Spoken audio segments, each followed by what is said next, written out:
Hi. Hi. And a question that challenges so many people is, how do you introduce your presentation or talk? And we've got a way that we're going to share with you today that will grab your audience's attention right from the start and keep them with you. And it also builds rapport, and it works in almost every single context and for almost any personality. It does. I'm Helen. And I'm Michael, And we are the Presentation Maestro. Yes.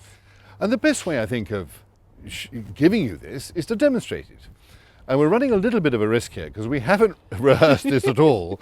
I'm going to give Helen a subject for her to demonstrate this thing we call the funnel, and she's going to give me one, and at the end we might do a combined one together. We might. So here's the first one. Helen, will you funnel us into autumn? Autumn. It's that time of year. Oh, yeah.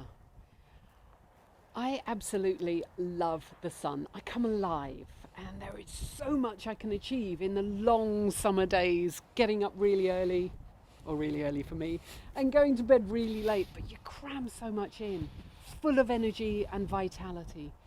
And then there's the winter, which I really struggle with, and the dark days and the cold, and yeah, I really struggle to get myself moving.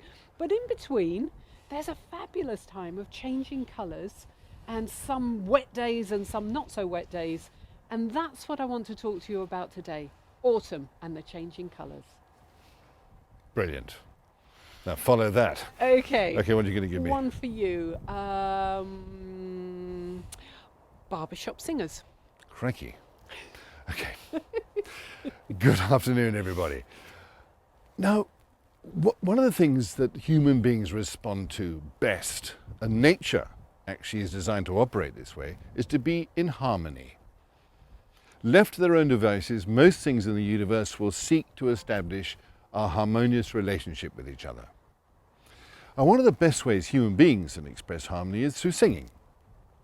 Now, you don't need massive choirs to do this. You often only need four people together, like a barbershop quartet, which brings me to what I want to talk to you about today, is barbershop singing. It's pretty amazing. I don't know about that. And now we're going to do one together. This might go horribly pear-shaped. Yes. We'll have a go. Dry stone walling. Dry stone walling. You kick off and I'll follow you. Okay. Ancient Britain was very tribal, and these tribes had obviously territories. They had their own territories, and they needed a way of marking them. And one of the best ways of doing that, and they found out probably the hard way, that if you use wood, it rots or gets knocked over by animals, that they used the materials around them. Yes. And in this part of the world, in the Cotswolds, there's a hell of a lot of stone around. Yeah. So they became very, very skilled. They didn't have mortar. They became very skilled at piling stones on top of each other and finding the right shaped stone to go in the right place to make a wall. And these walls have stood for centuries. Yeah. And they're still being built today, They are. which brings us to our subject today, which is dry stone walling. And more particularly, how to build one. Voila. Hope you followed those and that it made sense, but we would encourage you seriously to have a go yourself. This becomes very easy once you've done a few. And Play it's with different. it. Yeah, play with it. It's different. Most people don't introduce their talks like this, Yes, but it does get your audience wanting to listen. it does. Hope you found that useful. Go and play. See you on the next one.